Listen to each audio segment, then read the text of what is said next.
Shalom Bapak Ibu Saudara, senang bertemu dengan Bapak Ibu Saudara pada pagi hari ini. Kita akan merenungkan kebenaran firman Tuhan dari Filipi pasal yang keempat ayat yang ke-8 sampai yang ke-9. Sekali lagi saya katakan Filipi pasal yang keempat ayat yang ke-8 sampai yang ke-9. Yang sudah dapat boleh katakan amin. Haleluya. Kita akan mendengarkan firman Tuhan. Saya akan bacakan kita semua Bapak Ibu Saudara ayat yang ke-8. Jadi akhirnya saudara-saudara, semua yang benar, semua yang mulia, semua yang adil, semua yang suci, semua yang manis, semua yang sedap didengar, semua yang disebut kebajikan dan patut dipuji, pikirkanlah semuanya itu. Dan apa yang telah kamu pelajari, dan apa yang telah kamu terima, dan apa yang telah kamu dengar, dan apa yang telah kamu lihat padaku, lakukanlah itu, maka Allah sumber damai sejahtera akan menyertai kamu. Judul kebenaran pada hari ini yaitu bertema in Christ. Kalau saya katakan Bapak Ibu Saudara, in Christ, katakan kanan kiri Bapak Ibu Saudara, berpikir dalam Kristus. Mengapa berpikir dalam Kristus itu penting Bapak Ibu Saudara? Karena ketika kita berpikir dalam Kristus, berarti kita sedang memikirkan hal-hal yang benar, hal-hal yang suci, hal-hal yang kudus, dan hal-hal yang sedap didengar Bapak Ibu Saudara. Yang menjadi pertanyaan refleksi Bapak Ibu Saudara, mengapa penting berpikir dalam Kristus? Ada yang bisa jawab Bapak Ibu Saudara? Mengapa penting berpikir dalam Kristus? Saya akan bacakan yang kedua, di pasal yang keempat yang kedua, yaitu Eudia penasihati dan Sintique penasihati supaya sehati sepikir dalam Tuhan. Sehati sepikir secara harfiah berarti memikirkan hal-hal yang sama, atau memikirkan pikiran yang sama dan berrelasi antara keluarga, anggota jemaat, dan kita memiliki relasi yang baik dengan Tuhan Bapak Ibu Saudara. Ungkapan ini Paulus gunakan yaitu sebagai sehati sepikir, yang dimana Eudia dan Sintique pada saat itu mengalami perbedaan cara pandang, sehingga mereka berdua mengalami perselisihan, pertengkaran. Mereka egois, mementingkan kepentingan diri mereka sendiri Bapak Ibu Saudara. Ini menjadi refleksi buat kita Bapak Ibu Saudara, ketika kita mementingkan diri sendiri, egoisan kita, maka itu akan berdampak bagi sesama kita Bapak Ibu Saudara. Kita tidak akan mengalami sukacita, kita tidak akan mengalami damai sejahtera Bapak Ibu Saudara. Yang menjadi pertanyaan selanjutnya, apa itu pikiran Kristus? Rasul Paulus dalam suratnya kepada jemaat di Filipi memberikan beberapa uraian mengenai pikiran Kristus Bapak Ibu Saudara. Jadi ke-8 saya akan bacakan pikiran-pikiran Kristus itu, yaitu hal yang benar, hal yang mulia, hal yang adil, hal yang suci, hal yang manis, hal yang sedap didengar, hal yang disebut kebajikan, dan hal patut dipuji. Hal patut dipuji Bapak Ibu Saudara. Ada sekitar 8 hal-hal pikiran Kristus yang penting, yang perlu kita pikirkan dalam diri kita Bapak Ibu Saudara. Yang pertama yaitu hal yang benar Bapak Ibu Saudara. Hal yang benar di sini maksudnya kita harus memperhatikan semua perkataan dan perbuatan kita Bapak Ibu Saudara. Mungkin dalam lingkungan kita, lingkungan keluarga, kita harus memperkatakan perkataan yang membangun, perkataan-perkataan yang memotivasi lingkungan kita Bapak Ibu Saudara, bukan menjatuhkan lingkungan kita. Karena teman yang baik itu adalah teman yang selalu mensupport, teman yang membawa saudara-saudara kita datang kepada Tuhan Bapak Ibu Saudara.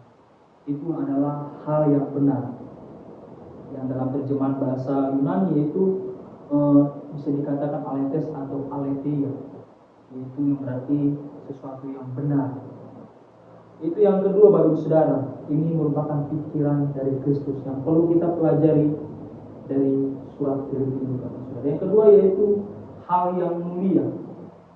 Hal yang mulia dimaksud di sini yaitu kita harus menentukan apa yang muncul dalam perkataan dan tindakan kita Bapak Ibu Saudara. Karena Allah kita adalah Allah yang mulia.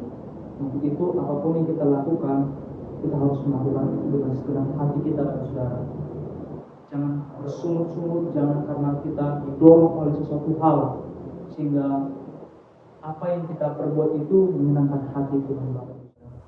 Itu adalah hal yang mulia, Bapak Ibu Saudara. Yang ketiga, apa itu pikiran Kristus? Yang ketiga ialah hal yang adil.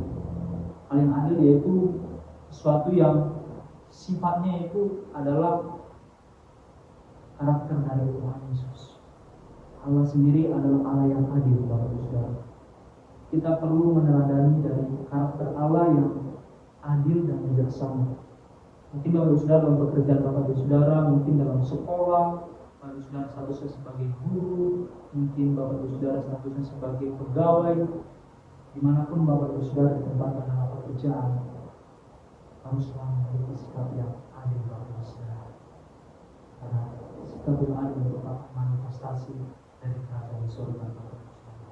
Amin. Yang keempat, apa itu pikiran Kristus? Yang keempat yaitu hal yang suci. Suci di sini merujuk kepada kesucian moral, tindakan kita, hati kita, Bapak Ibu Saudara.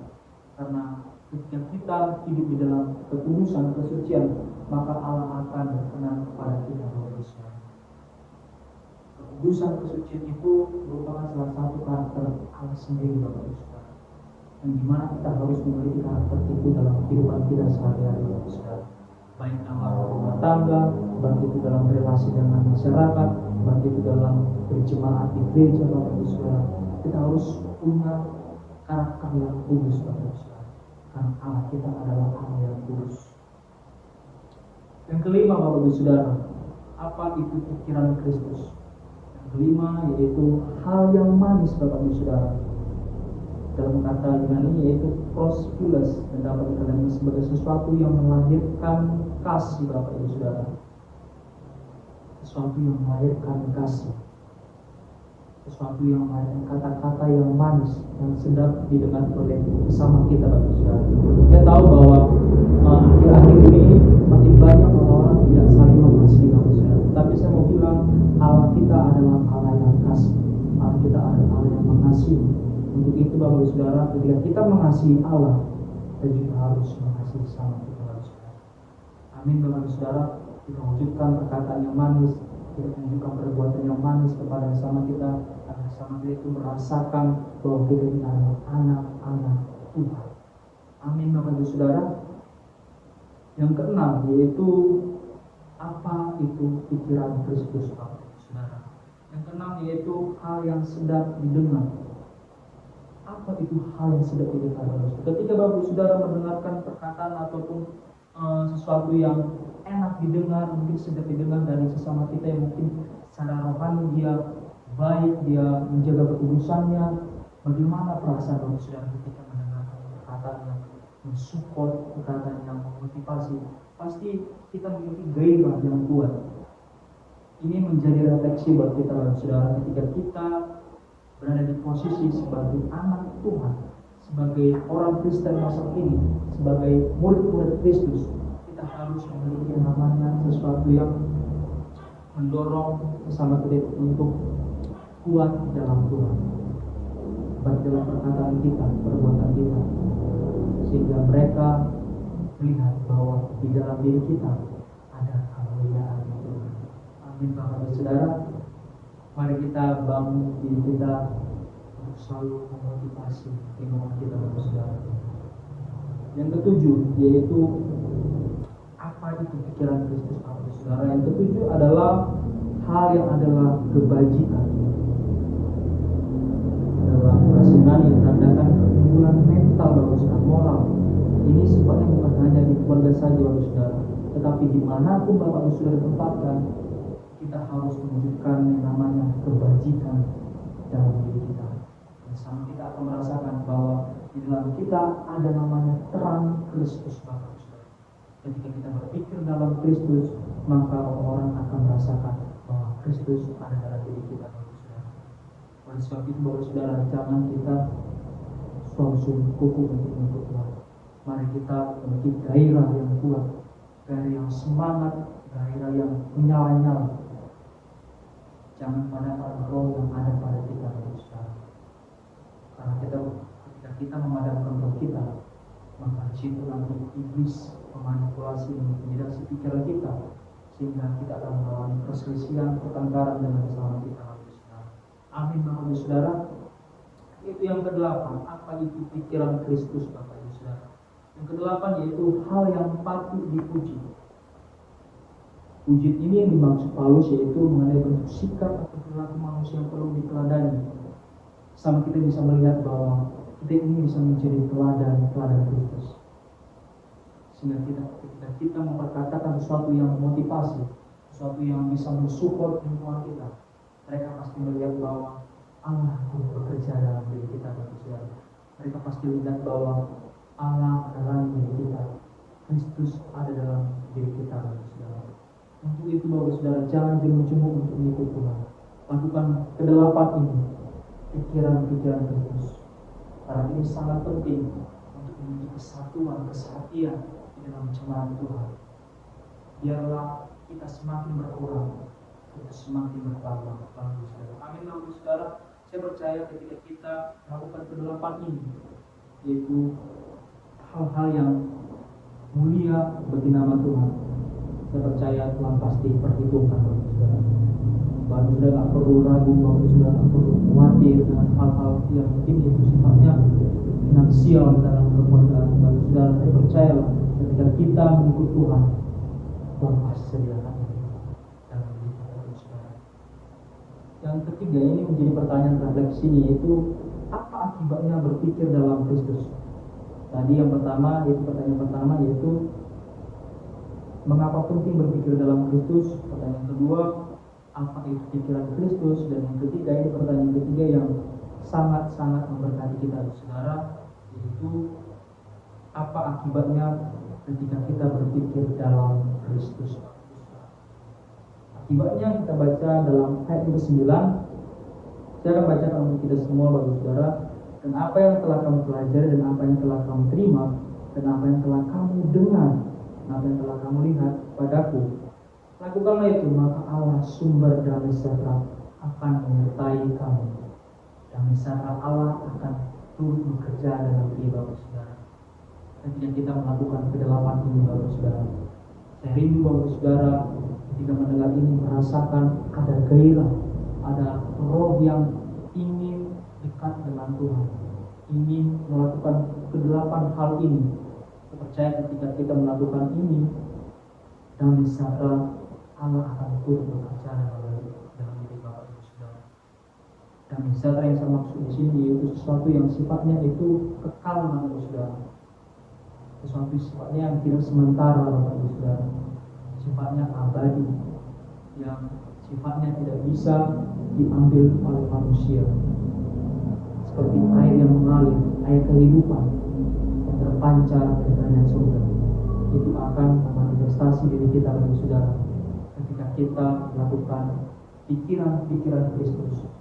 Saya percaya Bapak Saudara melakukan kedelapan ini, melakukanlah hal ini dengan ketekunan, dengan sungguh-sungguh, dengan giat, maka kita tidak akan bisa lepas dari yang namanya perpecahan atau perselisihan. Kita akan bisa lepas dari yang namanya pertengkaran dari hubungan sesama kita, saudara.